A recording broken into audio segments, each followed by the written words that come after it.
जिले की हर खबर सबसे पहले आप तक पहुंचाने का वादा। बस नमस्कार, आप देख रहे हैं पद्मेश 24/7 कृष्णा सेंडे के साथ। बुलेटिन की शुरुआत करते हैं हेडलाइंस से।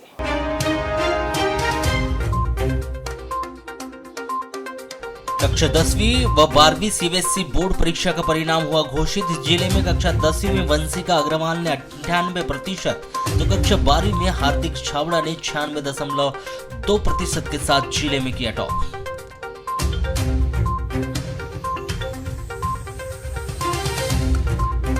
बारासोनी मार्ग सरदार पटेल कॉलेज के सामने आपस में टकराई स्कूटी और मोटरसाइकिल। युवती सहित 2 लोग हुए गंभीर रूप से घायल, मेडिकल कॉलेज किया गया रेफर।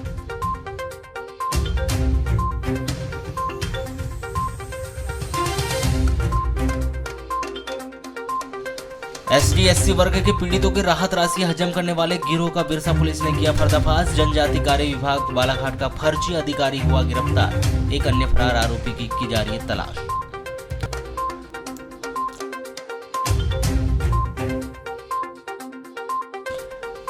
लालबरा के एक निजी क्लिनिक से उपचार कराने बाहर गई महिला के उपचार के दौरान हुई मौत। परिजनों ने निजी क्लिनिक के चिकित्सक पर लापरवाही पूर्वक इलाज का लगाया आरोप।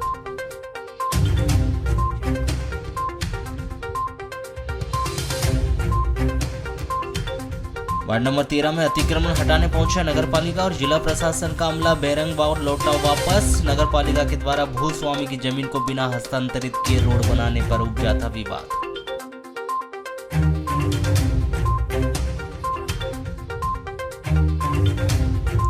बारासोनी के एसएसवी कॉलेज के एलएलबी फाइनल ईयर के छात्रों ने एसडीएम को सौंपा ज्ञापन। सीसीटीवी कैमरे की निगरानी में परीक्षा संपन्न करवाने की मांग। वार्ड नंबर 13 महाराणा प्रताप नगर में आज उस समय विवाद की स्थिति उत्पन्न हो गई जब नगर पालिका के कर्मचारी और तहसीलदार नितिन चौधरी के द्वारा एक रोड पर वार्ड वासियों के द्वारा अतिक्रमण करने की जानकारी मिलने पर यहां पूरा अमला अतिक्रमण हटाने पहुंचा था, किंतु स्थिति इतनी बिगड़ गई कि वहां पर कोतवाली थाना प्रभारी कमल सिंह गहलोत को भी अपने दल बल के साथ पहुंचना पड़ा। आपको बता दें कि जब से नए मुख्य नगर पालिका अधिकारी निशांत श्रीवास्तव के द्वारा पदभार ग्रहण किया गया, उसके बाद से ही नगर पालिका में अतिक्रमण को लेकर थोड़ी हलचल शहर में दिखाई दे रही है। इसको लेकर अभी बीते दिनों नगर पालिका के कर्मचारी के द्वारा गुजरी बाजार में कुछ व्यवसायी को अतिक्रमण के लिए नोटिस थमाया, तो वहीं 12 मई की दोपहर में एक वार्डवासी की शिकायत पर नगर पालिका का अमला तहसीलदार नितिन चौधरी के साथ वार्ड नंबर 13 स्थित महाराणा प्रताप नगर में अतिक्रमण हटाने पहुंचे थे, किंतु जब स्थिति इतनी बिगड़ गई कि वहां कोतवाली थाना प्रभारी कमल सिंह गहलोत को भी बुलाया गया, किंतु जब वस्तु स्थिति स्पष्ट हुई तो नगर पालिका के कर्मचारी बेरंग ही वापस लौट आए। इसके बाद दोनों ही पक्षों को अपने अपने कागजात दिखाने को कहा गया। वह स्थिति को देखते हुए वहां से नगर पालिका का अमला वापस लौट आया। सर, मेरा मकान वार्ड नंबर 13 महाराणा प्रताप नगर में है और मेरे मकान पर जो नगर पालिका की रोड जाती है उस पर मोहल्ले वासी 2 पड़ोसियों ने उस पर टीन शेड निर्माण कर लिया हुआ है और रास्ता ब्लॉक कर दिया गया। अब मुझे आने जाने के लिए कोई रास्ता नहीं है। अच्छा, आपने उनसे बात नहीं की इस संबंध में कि भी आप लोग ने रास्ता ब्लॉक कर दिया तो दिक्कतें हो रही हैं? उनसे बहुत बार व्यवहारिक रूप से बात करने की कोशिश की गई, बट वो मानने तैयार नहीं हो। वो बोल रहे हैं कि आप जो करना है वो कर लो, हम रास्ता नहीं हटाएंगे। अच्छा, आज फिर जैसे नगर पालिका वाले आए थे? नगर पालिका वाले आए, साथ में तहसीलदार साहब आए। तहसीलदार साहब ने मैंने न्यायालय में ये केस डाला था, न्यायालय से भी मेरे पक्ष में ही हुआ था फैसला, और उसके बाद नगर पालिका को आदेशित किया तहसीलदार सर ने कि जाके अतिक्रमण हटाए। स्वयं तहसीलदार साहब भी आए, बट इन लोगों ने उन्हें भी हटाने नहीं दिया। तो क्या कहना आ रहा था इनका? नहीं हटाएंगे क्या? नहीं हटाएंगे। अगर आप तहसीलदार सर से भी उन्होंने कहा कि ये रोड जो है नगर पालिका की नहीं है, जबकि नगर पालिका ने ही ये रोड निर्माण किया हुआ है। अच्छा, आप क्या चाहते हैं इसमें? मैं ये चाहता हूं सर कि मेरी नगर पालिका पर जो रोड पर जो निर्माण किया गया है आप इसे हटा दिया जाए और मेरे लिए रास्ता खोल दिया जाए। नहीं, मामला ये है कि हमारे जो यहाँ से लगा हुआ प्लाट में, बाजू वाले प्लाट में तिलासी करके हैं कोई, मतलब पेड़ तिलासी, ऑलरेडी उनके आने जाने का रास्ता सामने से नगर पालिका का रोड बना हुआ है और वो अलग भूमि स्वामी की ज़मीन है। ये रोड जो है भगत जी को और मेरे को भूमि स्वामी के हक से दिया गया रोड है। उनका अलग है, उनका कोई अधिकार नहीं बनता। उन्हें आज प्लाटिंग खरीदी हुई है और ये 20 साल पहले से हमें प्लाटिंग खरीदी हुई है। आज तक किसी का आना जाना यहाँ से नहीं हुआ। तो इसकी क्या जांच भी हो चुकी है पहले? हाँ, जांच हो चुकी है ना। इसके पहले मैंने सेम हेल्पलाइन लगाया हुआ था, तहसीलदार के यहाँ सेम हेल्पलाइन लगाया। दोनों बार चौथे वो क्लोज हो गए हैं कि मतलब राजस्व निरीक्षक जो आ रही थे उनने भी आके अपना प्रतिवेदन में लिखा हुआ है कि भाई यहाँ इनका किसी प्रकार से कोई रोड नहीं है, इनके सामने रोड है, ये अलग भूमि स्वामी के रोड है। ये सब पहले हो चुका हुआ कि धारा 131 के तहत इनको यहाँ से जाने का कोई अधिकार नहीं है। अच्छा, ये टीन सेट की बात कर रहे थे। हाँ, टीन सेट ऐसा देखिए, टीन सेट जो है भैया इस कॉलोनी का ये आखिरी मतलब रोड है, यहाँ पे आके इंड होती है, हमारे प्लाट में इंड होती है। अब यहाँ मोहल्ले वाली और सबकी सुविधा की दृष्टि से एक साइड पड़ता है तो यहाँ पे टीन सेट लगा दिया है। किसी की भी गाड़ी मोहल्ले का कोई कार्यक्रम होता है तो छोटे मोटे कार्यक्रम भी यहाँ अरेंज कर लेते हैं हम लोग। आपको बता दें कि जिस प्रकार से आज वार्डवासियों के द्वारा रोड पर बाउंड्री वॉल व टीन के शेड बना दी गए हैं, यह कोई पहला मामला नहीं है। ऐसी स्थिति शहर में देखने को मिल रही है। शहर में ऐसे बहुत से वार्ड व रोड भी हैं जहां पर लोगों के द्वारा सड़कों को ब्लॉक कर अतिक्रमण कर लिया गया है, और जब नगरपालिका वहां अतिक्रमण हटाने जाती है तो वार्डवासियों के द्वारा अतिक्रमण कार्यों के द्वारा नगरपालिका से पूछा जाता है कि यह नगरपालिका की सड़क है तो वह नगरपालिका में हस्तांतरण के डॉक्यूमेंट्स दिखाए, जबकि बिना अनुमति के ही नगरपालिका में हस्तांतरित कर वार्डवासियों को सड़क बनाकर दे दी जाती है। ऐसा ही मामला वार्ड नंबर 13 महाराणा प्रताप में चल रहा है और विवाद का प्रमुख कारण भी है, जहां पर नगरपालिका के द्वारा इस रोड को बिना नगरपालिका में हस्तांतरित किए बिना ही बना दिया गया। वह जब आज वार्डवासियों के द्वारा इस रोड पर अतिक्रमण किया गया है तो उसे स्वयं नगरपालिका और जिला प्रशासन भी हटा नहीं पा रही है। अपर सत्र न्यायाधीश भूभास्कर यादव की बैयर की विद्वान अदालत ने एक आरोपी तखत सिंह उर्फ तखत सिंह टेकाम को अपने चाचा की हत्या करने के आरोप में आजीवन कारावास की सजा सुनाई। विद्वान अदालत ने परसवाड़ा थाना क्षेत्र के अंतर्गत आने वाले ग्राम चन्ना निवासी इस आरोपी को आजीवन कारावास के अलावा 40,000 रुपए के अर्थदंड से भी दंडित किया है। अभियोजन के अनुसार 26 फरवरी 2017 को सुबह 8 बजे ग्राम चन्ना की समोताबाई अपने घर में थी। उसके पुत्र आरोपी तखत सिंह ने उसके साथ विवाद किया और उसके धक्का देकर बाहर निकाल दिया, जिसके बाद तखत सिंह ने घर के आंगन में रखे पैरा उठाकर पाटन में आग लगा दी। समोता बाई का घर जलने लगा, जिसके बाद तखत सिंह अपने चाचा रामदयाल को मारने की धमकी देकर चला गया। गुलजार और गोविंद बर्वे आदि ने घर की आग बुझाई। समोता बाई के घर की बांस बल्लियां जल गई थी, करीब उसे काफ़ी नुकसान भी हुआ था। इस घटना के कुछ देर बाद गुलजार सिंह ने अपने खेत में जाकर देखा तो उसके पिता रामदयाल घायल हालत में पड़ा था, उसके शरीर से खून निकल रहा था। रामदयाल ने अपने बेटे गुलजार सिंह को बताया कि बकत सिंह ने उसके आंख और मुंह में पट्टी बांधकर किसी भारी वस्तु से मार दिया है। घायल रामदयाल को परसवाड़ा अस्पताल पहुंचाया गया। समोता बाई ने उसी दिन परसवाड़ा थाने में सूचना दी, जिस पर प्रथम सूचना रिपोर्ट दर्ज की गई थी। परसवाड़ा से रामदयाल को जिला अस्पताल बालाघाट लाया गया, जहां 4 मार्च 2017 को रामदयाल की मौत हो गई। मर्ग जांच के दौरान पुलिस थाना परसवाड़ा में तखत सिंह के विरुद्ध धारा 302, 324, 506, 436 के तहत अपराध दर्ज कर इस अपराध में तखत सिंह को गिरफ्तार किया गया और विवेचना के उपरांत अभियोग पत्र विद्वान अदालत में पेश किया गया था। मामला बैयर के अपर सत्र न्यायाधीश भूभास्कर यादव की अदालत में चला, जहां पर अभियोजन पक्ष आरोपी तखत सिंह के विरुद्ध धारा 302 के तहत आरोपित अपराध सिद्ध करने में सफल रहा। विद्वान अदालत ने मामले की संपूर्ण परिस्थिति को देखते हुए आरोपी तखत सिंह उर्फ टेकाम को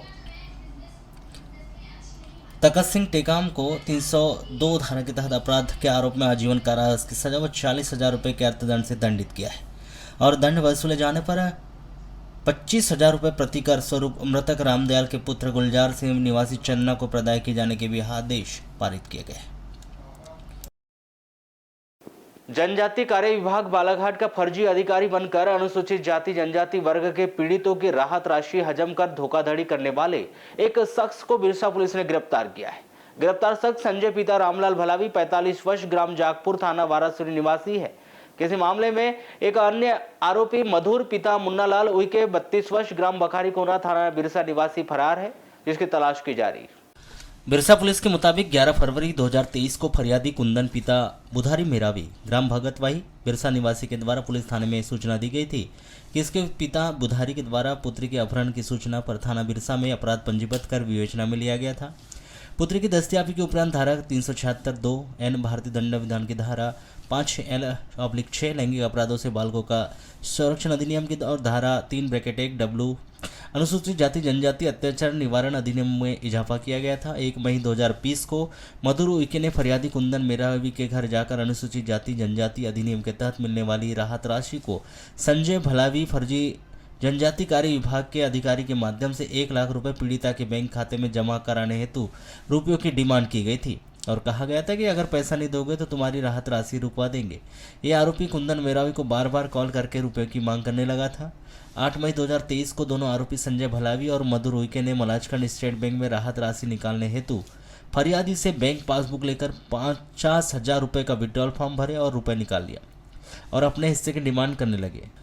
तब फरियादी कुंदन मेरावी ने डर के मारे 5-5 हज़ार रुपये संजय भलावी और मधु रोइके को दे दिया। रुपए लेकर धोखाधड़ी करने के इस मामले में रिपोर्ट करने पर इस गिरोह का मास्टरमाइंड संजय भलावी को बिरसा पुलिस ने गिरफ्तार कर लिया है। इन आरोपियों पर और भी SC/ST वर्ग के पीड़ितों से राहत राशि का पैसा लेने का अंदेशा है। इस मामले को जांच में लिया गया है। बिरसा पुलिस ने आरोपी संजय भलावी 45 वर्ष जनजातीय कार्य विभाग बालाघाट का फर्जी I card, bank passbook, diary, 4,000 रुपये, सैमसंग कंपनी कीपैड मोबाइल जब्त किया। इस मामले में एक आरोपी मधु रोइके 32 वर्ष ग्राम बखारी कोना निवासी फरार है, जिसकी तलाश की जा रही है। वारासोनी थाना के अंतर्गत ग्राम पंचायत नांदगांव में 6 मई को विद्युत करंट से 25 वर्षीय शुभम गौतम की मौत हो गई थी, जिसमें पुलिस ने मर्ग जांच के उपरांत महेश नागेश्वर के खिलाफ गैर इरादतन हत्या का अपराध दर्ज कर उसे गिरफ्तार कर न्यायालय के समक्ष पेश किया गया, जहां से न्यायालय ने उसे जेल भेज दिया। प्राप्त जानकारी के अनुसार मृतक शुभम पिता बिट्टू पिता धनीराम गौतम 25 वर्ष निवासी वार्ड नंबर 12 बोटेजरी थाना निवासी, जो ग्राम पंचायत नांदगांव में निर्भय पिता घनश्याम सहारे उम्र 30 वर्ष के यहाँ पोल्ट्री फार्म में काम करता था।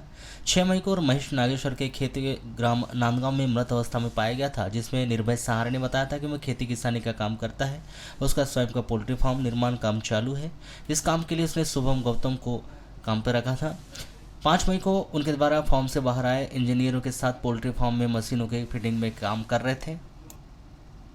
पोल्ट्री फार्म पहुंचा तो देखा कि शुभम पोल्ट्री फार्म में नहीं था। उन्होंने शुभम की काफ़ी खोजबीन की, किंतु वह नहीं मिला। जब फिर CCTV कैमरे में फुटेज चेक किया गया तो शुभम फुटेज में हाथ में प्लास्टिक की बोतल लेते हुए पीछे की ओर जाते हुए दिखाई दिया था। उसके आधार पर उन्होंने पीछे जाकर देखा तो पोल्ट्री फार्म से करीब 200 मीटर की दूरी पर शुभम नीचे जमीन पर गिरा पड़ा हुआ था। पैर में एक GI तार फंसा हुआ था, जिसे काटकर शुभम को देखा गया था, जिसकी मौत हो चुकी थी। उसके पैर के पास तार में करंट था।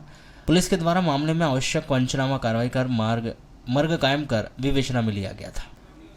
पुलिस ने उक्त मामले में महेश नागेश्वर निवासी नांदगांव के खिलाफ 304 भारतीय दंड विधान के तहत अपराध पंजीबद्ध कर जांच में लिया है। वहीं 12 मई को महेश नागेश्वर को गिरफ्तार कर न्यायालय के समक्ष पेश किया गया, जहां से उसे न्यायालय ने जेल भेज दी। लालबरा नगर मुख्यालय के एक निजी क्लिनिक में उपचार कराने गई महिला की इलाज के उपरांत अचानक तबियत बिगड़ गई और जिसे बेहतर उपचार के लिए बालाघाट, गोंदिया व नागपुर के डॉक्टरों से भी इलाज करवाया गया, परंतु इलाज के दौरान महिला की मौत हो गई, जिसके बाद परिजनों ने थाने में शिकायत दर्ज कर लालबरा के निजी चिकित्सक पर गलत तरीके से इलाज करने से मौत होने का आरोप लगाया है। प्राप्त जानकारी के अनुसार ग्राम पंचायत पांडरवानी के वार्ड नंबर 14 निवासी समीर हाशमी की मां नशीम बानो शुगर बीमारी की मरीज थी, जिनका शुगर बढ़ जाने से उनका अचानक चक्कर आ रहे थे, जिस पर पुत्र समीर हाशमी के द्वारा 9 अप्रैल को लालबरा के एक निजी चिकित्सक के पास इलाज के लिए ले जाया गया था, जहां पर उन्होंने अपनी मां की बीमारी से संबंधित सभी जानकारी चिकित्सक को दे दी गई थी, जिस पर चिकित्सकों के द्वारा मृतक नशीम बानो का इलाज कर रहे उन्हें एक इंजेक्शन लगाकर प्राथमिक उपचार कर घर पर आराम करने की सलाह दी गई, परंतु कुछ घंटों बाद ही उनकी तबीयत और अधिक बिगड़ गई, जिस पर परिजनों के द्वारा उन्हें सामुदायिक स्वास्थ्य केंद्र लालबरा में भर्ती करवाया गया, जहां पर डॉक्टरों ने दवाई का रिएक्शन बताकर बेहतर उपचार के लिए जिला चिकित्सालय रेफर कर दिया गया। लेकिन जिला चिकित्सालय में भी उपचार नहीं होने पर परिजनों के द्वारा उसे गोंदिया और नागपुर के डॉक्टरों से भी इलाज करवाया गया, परंतु आर्थिक स्थिति खराब होने के कारण परिजनों ने उन्हें वापस अपने घर लेकर आ गए, जिससे कुछ दिनों के बाद ही नशीम बानो की मौत हो। परिजनों ने निजी चिकित्सक पर लापरवाही पूर्वक इलाज करने का आरोप लगाते हुए बताया कि मृतक नशीम बानो का शुगर बढ़ जाने के कारण उन्हें बार बार चक्कर आ रहे थे, जिस पर उनके द्वारा उन्हें चिकित्सक को दिखाया गया। लालबरा के एक निजी चिकित्सक परीक्षण के दौरान पश्चात और मृतक व नशीम बानो को 2 इंजेक्शन, एक ग्लूकोज की बोतल व कुछ दवाइयाँ देकर घर पर आराम करने की सलाह दी गई थी, परंतु इलाज के कुछ घंटे बाद ही उनका स्वास्थ्य अधिक खराब हो जाने के कारण उनके द्वारा उन्हें बेहतर उपचार के लिए रेफर कर दिया गया था। उन्होंने निजी चिकित्सक के द्वारा लगाए गए इंजेक्शन के रिएक्शन के कारण उनकी मां की मौत होने की शिकायत लालबरा थाने में दर्ज की जा चुकी है। शासन प्रशासन से उन्होंने मांग की है कि लालबरा के निजी चिकित्सक के विरुद्ध दंडात्मक कार्रवाई की जाए। अभी पिछले महीने की 9 तारीख को मम्मी को थोड़ा सा दर्द उठा था पैरों में। तो मम्मी ने बोली कि मुझे डॉक्टर के पास लेके चलो। तो मैं डॉक्टर के पास गया। डॉक्टर उपाध्याय जी, अरुण उपाध्याय जी, ये सिवनी रोड में रहते हैं। तो उन्होंने बोले सबसे पहले पैसे की जिक्र करें मेरे से, कितने इतने पैसे लगेंगे। मैंने बोला ठीक है सर, मैं पैसे दे दूँगा, आप मेरी मम्मी का इलाज कीजिए। तो उन्होंने इलाज करे। फिर उसके आधा घंटे बाद मैंने घर में लाया मम्मी को। 9 अप्रैल की बात है जी 9 अप्रैल की बात है। फिर मैंने घर में लाया तो मम्मी को अचानक में दर्द उठ गया पैरों में, बहुत ज़्यादा तकलीफ़ हो गई। तो मैंने डायरेक्ट हॉस्पिटल में लाया, अपना सामुदायिक स्वास्थ्य केंद्र लालबर्रा में। फिर यहाँ पे भी मैडम ने मेरे से चिट्ठी मांगी, कौन सा इंजेक्शन लगाया भैया, आप पर्ची दिखाइए। तो मैंने पर्ची दिखाया तो मैडम ने बोले भैया ये इससे तो रिएक्शन हो गया, बोले काय के लगवाए आला, इनकी शुगर आपने बीपी चेक नहीं करवाया, जो भी है इस टाइप का मैडम ने बोली। तो बोले भैया हम तो नहीं, बोले आप बालाघाट ले जाइए। बोले तो यहाँ से इन्हें बूढ़ी हॉस्पिटल बालाघाट में रिफ़र कर दिए। और बालाघाट में वहाँ रहने के बाद मैं करीब 6-7 घंटे वहाँ बालाघाट में रहा। तो वहाँ पे भी इलाज समझ में नहीं आ रहा था। तो मैंने जैन हॉस्पिटल में ले गया, थोड़ी सी पैसे की व्यवस्था करके इधर उधर से। फिर मैंने जैन हॉस्पिटल में उनका इलाज चला 24 घंटे। तो वहाँ पे भी कुछ रिस्पॉन्ड नहीं मिल रहा था। फिर उसके बाद मैंने गोंदिया ले जा लिया जानकी हॉस्पिटल में। वहाँ 10 दिन एडमिट रही अम्मी। तो वहाँ पे भी कुछ भी रिस्पॉन्ड नहीं मिल रहा था। फिर उसके बाद मैंने डॉक्टरों क्या कहना रहा था? डॉक्टर का यही कहना था कि रिएक्शन हो गया। मैंने बालाघाट में भी चेक करवाया जैन हॉस्पिटल में, और जानकी हॉस्पिटल में भी वही बोले रिएक्शन है बोले उनको। और उसके बाद फिर मैंने नागपुर ले जा लिया मम्मी को। तो वहाँ पे भी इलाज करे इन लोगों ने। फिर वो पैसे की बात करने लगे तो लंबा खर्चा बताने लगे। मैं क्या है मजदूर वर्ग का आदमी हूँ, तो मैंने इस वजह से मैंने घर ही ला लिया मम्मी को। तो अब मैं घर में मम्मी की सेवा कर रहा था। एक डॉक्टर साहब मेरा ट्रीटमेंट कर रहे थे मम्मी का। कि मम्मी की अचानक में ज़्यादा तबीयत ख़राब हो गई, तो उस उपरांत मृत्यु हो गई मम्मी की। तो क्या लग रहा है आपको इसके पीछे? जी वो इंजेक्शन की वजह से ही मेरी मम्मी की जो हुई घटना, मैंने यहाँ जो गलत इलाज डॉक्टर साहब ने किए थे सबसे पहले, जी उसी की वजह से मेरी मम्मी की मृत्यु हुई है। वाराणसी नगर ही नहीं, जिले के सबसे उत्कृष्ट संस्था में शामिल जवाहर नवोदय विद्यालय का कक्षा 12वीं सीबीएसई का रिजल्ट 100% रहा। 12 मई को जारी रिजल्ट में विद्यालय में संचालित 2 संकाय के परीक्षा परिणाम सराहनीय रहे। सीबीएसई बोर्ड परीक्षा में कॉमर्स संकाय व विज्ञान संकाय में 62 परीक्षार्थी शामिल हुए थे, जिसमें सभी परीक्षार्थी उत्तीर्ण हुए। विद्यालय में कॉमर्स संकाय विषय के छात्र आयुष वैद्य, जो खोड़सिवनी तहसील के नापुर निवासी 94.83% के साथ प्रथम स्थान अर्जित किया। तो वहीं द्वितीय स्थान कॉमर्स विषय के ही देवेंद्र धुआरे गढ़ी तहसील बैया निवासी ने 93.67% के साथ अर्जित किया। तृतीय स्थान पर विज्ञान विषय के साथ निश्चल विसेन निवासी कनके लालबर्रा, इन्होंने 91.83% के साथ प्राप्त किया। तो वहीं कक्षा 10वीं में योग राहंगडाले ने प्रथम स्थान प्राप्त किया, जिन्होंने 96.33% अंक प्राप्त किए। इसी तरह द्वितीय स्थान विशाखा कटरे और निर्भय यादव ने 94.50% के साथ अर्जित किया। तृतीय स्थान सोमेश तुरकर ने 94.17% के साथ अर्जित किया। इसमें भी छात्रों का अथक परिश्रम छलकता हुआ नजर आ रहा है। कक्षा 12वीं के विज्ञान वर्ग में निश्चल विसेन ने 91.83% के साथ प्रथम स्थान, राहुल बोरकर 91.33% के साथ दूसरे स्थान, कुणाल हरेंद्रवार 91% के साथ तृतीय स्थान पर रहे। वहीं कॉमर्स संकाय में प्रथम स्थान पर आयुष वैद्य 94.83, दूसरे स्थान पर देवेंद्र धुर्वे 93.67, तीसरे स्थान पर आर्यन मरस्कोले 91% के साथ अंक प्राप्त किया। इस तरह कक्षा 12वीं में 62 छात्रों में से 58 छात्रों ने 75% से ऊपर अंक प्राप्त किए। इस प्रकार 4 छात्र 75% से नीचे रहे। परीक्षा परिणाम को देखकर विद्यालय के समस्त स्टाफ व छात्र छात्राओं में हर्ष का माहौल है। हमारे विद्यालय का रिजल्ट बहुत अच्छा रहा, उत्तम रहा रिजल्ट। और 62 बच्चों ने परीक्षा में सम्मिलित हुए, जिसमें 62 के 62 बच्चे पास हुए। 62 में 58 बच्चे जो हैं वो 75% के ऊपर स्कोर किए हैं। केवल 4 बच्चों में 75 के नीचे रहे, लेकिन वो भी 60% के अबव हैं, यानी फर्स्ट क्लास के ऊपर ही सारे बच्चे। सर स्कूल टॉपर कौन है? स्कूल टॉपर हमारा बच्चा है मास्टर आयुष वैद्य। ये कौन से संकाय से सर, कौन से स्ट्रीम कहलाएगी? ये कॉमर्स संकाय से है। अच्छा, ये स्कूल टॉपर कहलाएगा? ये स्कूल टॉपर है 94.83%। और सर साइंस? साइंस से है निश्चल विसेन। इनके कितने बने? इनके हैं 91.83%। सर अभी जिले का अपने जारी हुआ है क्या? जिले का अभी तक जो हमें सूचना प्राप्त हुई है उसके अनुसार हमारे ही विद्यालय का बच्चा डिस्ट्रिक्ट टॉपर बच्चा है। लेकिन अभी अधिकृत जानकारी नहीं है। अधिकृत जानकारी ये नहीं। वाराणसी के शासकीय शंकरसाव पटेल महाविद्यालय के एलएलबी फाइनल ईयर छात्र छात्राओं के द्वारा 12 मई को महाविद्यालय प्राचार्य प्रवीण श्रीवास्तव व एसडीएम कामिनी ठाकुर को ज्ञापन सौंपकर सीसीटीवी कैमरे की निगरानी में परीक्षा संपन्न करवाने की मांग की गई। विद्यार्थियों की मांग है कि छिंदवाड़ा विश्वविद्यालय के द्वारा जारी टाइम टेबल के अनुसार एलएलबी 5वें सेमेस्टर की परीक्षा 17 मई से प्रारंभ होने जा रही है, जिस परीक्षा में वे सभी 5वें सेमेस्टर के छात्र छात्राएं शामिल भी हो रही है। परंतु पिछले कुछ दिनों से महाविद्यालय में जो माहौल विधि संकाय में बना हुआ है तथा जो शिक्षकों व छात्रों में गुटबाजी चल रही है, जिसके कारण उन्हें गुप्त सूत्रों से जानकारी लगी है कि महाविद्यालय में कुछ शिक्षक व कर्मचारी उनके खिलाफ है। वह अपने पद व पावर का गलत इस्तेमाल करते हुए उनकी परीक्षा में कुछ षड्यंत्र रचकर किसी प्रकार से बाधा पहुंचा सकते हैं, जिसके लिए एलएलबी 5वें सेमेस्टर की सभी परीक्षाएं सीसीटीवी कैमरे की निगरानी में संपन्न करवाई जाए। विषय है कि जो हमारी एग्ज़ाम 17 मई से लेकर 29 मई तक चलने वाली है, वो एग्ज़ाम सीसीटीवी कैमरे की निगरानी में हो, ताकि किसी भी छात्र के साथ अन्याय ना हो, ना ही हमको षड्यंत्रपूर्वक नकल प्रकरण में किसी प्रकार का फंसाया जाए। ऐसा क्यों हो कर रहे हैं?